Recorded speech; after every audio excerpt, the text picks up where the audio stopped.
Hello guys, आज हम बताने जा रहे हैं आपको परसेंटेज पे बेस्ड क्वेश्चन। जैसे फर्स्ट क्वेश्चन है, a person spend 75% of his income. कोई व्यक्ति है अपनी इनकम का 75% वो खर्च कर देता है। If his income is increase by 20%, अगर उसकी इनकम में 20% की बढ़त हो जाए, and his expenditure also increase by 10%, तो उस केस में क्या उसका खर्चा भी 10% बढ़ जाता है। तो find percentage change in saving, तो सेविंग में कितना चेंजमेंट हुआ। तो हम इसको कैसे करते हैं, जैसे 75% है, 75% क्या किया है, इनकम मतलब स्पेंड किया है। 75% की फ्रैक्शन क्या हो जाए, 75/100, इसको लिख सकते हैं 25 या 75, 25 चौको 100, मतलब 4 पार्ट में से 3 पार्ट खर्च कर दिया। अगर इनकम मान लो 400, तो एक्सपेंडिचर कितना हो जाएगा, खर्च जो हो जाएगा। वैसे इनकम इज इक्वल टू होता है एक्सपेंडिचर प्लस सेविंग, यानी आय बराबर खर्च प्लस बचत। इनकम जो है 300 मान लो, इनकम जो है अगर 400 में से ये 3/4 है, तो अगर जो इनकम 400 है, 400 में से 300 खर्च कर देता है, तो बचाएगा कितना, 100 रुपये। अगर जो कह रहा है इनकम में 25% की वृद्धि कर दी जाए, यानी 25% इसका बढ़ा दो, है ना, तो 400 का 20% कितना हो जाएगा, 80। ये है इनकम में बढ़त, इनकम को इंक्रीज कर दिया 80%।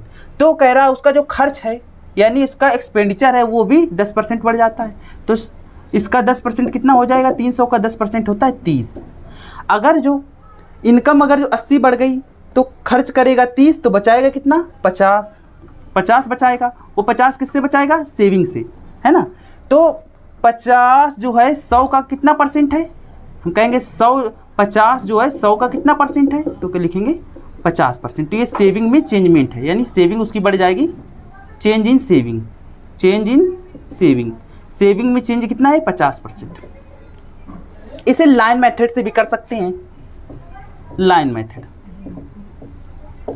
मेथड में क्या करते हैं, सिंपली एक लाइन खींचते हैं, जिसमें से ये कह रहा 50% खर्च करता है, 75% खर्च करता है।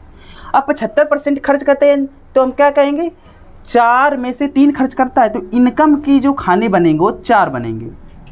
इनकम की जो खाने बनेंगे 4 बनेंगे, जिसमें से खर्च 3 है, यानी एक्सपेंडिचर है 3, तो सेविंग कितनी हो जाएगी, 1।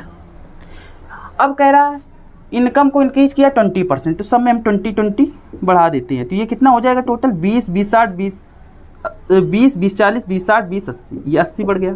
तो जो क्योंकि income is equal to expenditure plus saving होता है, जो जितनी इधर इनकम वो एक्सपेंडिचर और सेविंग को ऐड करने पर भी आना चाहिए, मतलब ये भी सब ऐड करके आने चाहिए। तो हम क्या करेंगे, यहाँ पे कह रहा है एक्सपेंडिचर 10% बढ़ गया, यानी 10 ये 10 ये 10।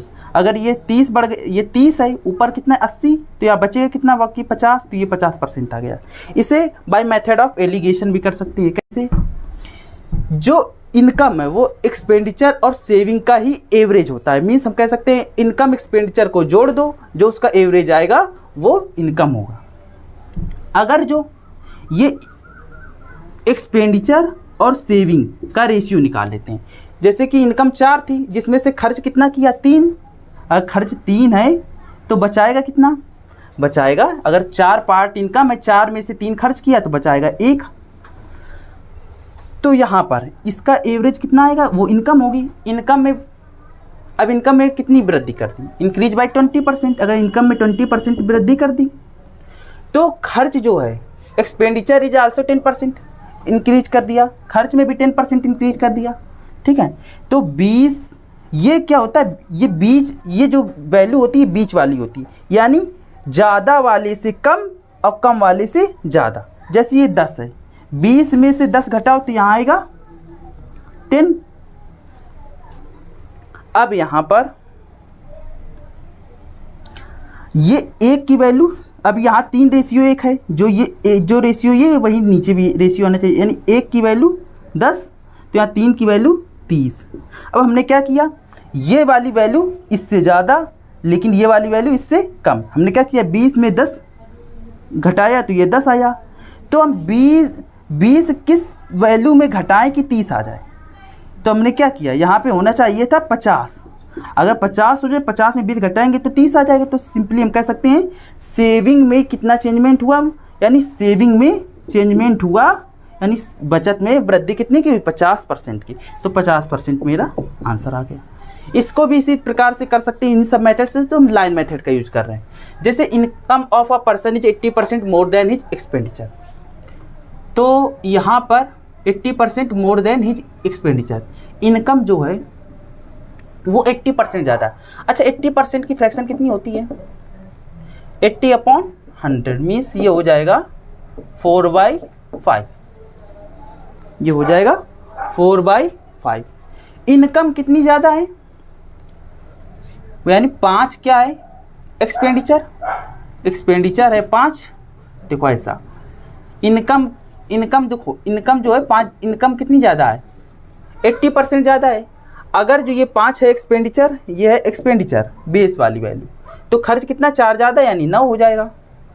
तो यहाँ पे हम कितने इनकम के कितने खाने बनाएंगे 9, 1 2 3 4 5 6 7 8 9, 1 2 3 4 5 6 7 8 9। अब इनकम में इंक्रीज कितना किया है, if income is increase by 11%, ये 11 इंक्रीज कर दिया, तो 11 9 जा 99, यानी इनकम हो गई 99। तो खर्च कितना है, खर्च है 5, यानी एक्सपेंडिचर के खाने कितने बनेंगे 5, 1 2 3 4 5। तो इसका मतलब 11 खाने इनकम के थे, जिसमें से 5 खाने एक्सपेंडिचर के हैं, तो बाकी जो बचे हुए 6 खाने हैं वो सेविंग के हो जाएंगे। 1 2 3 4, 1 2 3 4 5 6 7 8 9, 1 2 एक्सपेंडिचर है 5, 1 2 3 4 5,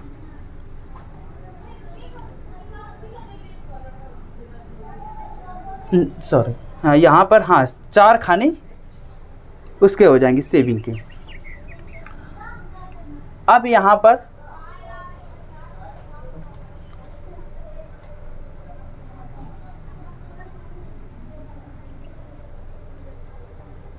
if his income is increase by 11% and expenditure is by 7%, expenditure जो है 7% ज़्यादा है, तो यहाँ पर ये 99, जिसमें से एक्सपेंडिचर इतनी है 7, इतने ये हैं तुम्हारे 7 4 जा 18, ये 7 4 जा 28, ये 28 है, तो 99 में 28 माइनस करेंगे तो ये आएगा कितना, 9 में 2 लेस किया तो ये 7, ये 9 में ये 8 लेस किया, 1 2 3 4 5 गड़बड़ हो गया, ये 5 है, 5 7 5 या 35, यहाँ 35 माइनस करेंगे तो कितना आएगा 64, तो ये 64 इन 4 में बराबर बराबर बटेगा, 64 के 4 पार्ट्स हो जाएंगे 4 16, ये 16 यानी सेविंग में जो चेंजमेंट आएगा वो 16% का आएगा, यानी 16% सेविंग बढ़ जाएगी। We have third question, the monthly income of a person was 13,500 rupees and monthly expenditure was 9,000 rupees.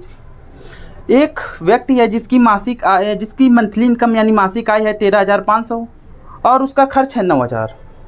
Next year his income is increase by 14%, अगले साल उसकी आय में 14% की वृद्धि होती है। His expenditure is increase by 7%, तो क्या होता है अगर इसके परिणाम स्वरूप उसके खर्च में भी 7% की वृद्धि हो जाती है। Find the percentage increment in saving, तो उस सेविंग में चेंजमेंट बताना है। तो हम देखो इनकम, यहाँ इनकम कितनी है, इनकम है 13,500 इनकम है ये, जिसमें से खर्च कितना कर रहा है यानी एक्सपेंडिचर कितना कर रहा है 9,000 रुपीज़। तो इसको जब सॉल्व करेंगे तो ये आ जाएगा, ये 9 से काटेंगे तो 9 1 जा 9 और 9 5 जा 45, इसको 9 से काटेंगे 10 टाइम्स, ये हो जाएगा। फिर इसे 5 से काटेंगे 5 3 जा 15, 5 4 जा 5 2 जा 10।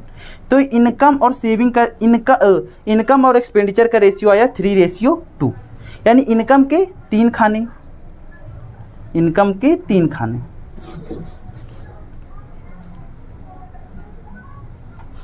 इनकम के यहाँ पे 3 खाने बनाते हैं, थोड़ा सा इसको थोड़ा सा क्लियर बताते हैं। इनकम के हम पार्ट्स कर लेते हैं 3 पार्ट्स, जिसमें से एक्सपेंडिचर है 2 पार्ट में, एक्सपेंडिचर 2 पार्ट में, तो बाकी सेविंग हो गई। इनकम को इसमें कह रहा है इंक्रीज किया 14%, तो यहाँ 14 इंक्रीज कर लेते हैं तो कितना बढ़ेगा, 14 3 जा 42। अब एक्सपेंडिचर में 7 बढ़ा देते हैं, 7 जा 14, यहाँ 14 घटाएंगे तो जब यहाँ 42 में 14 घटाएंगे तो ये आ जाएगा 28। तो जो सेविंग बाकी होगी वो 28 होगी, 28%, यानी सेविंग में चेंजमेंट 28% का होगा। सिमिलर वे से ऐसे भी तीनों मेथड से इसको सॉल्व कर सकते हैं। Thank you.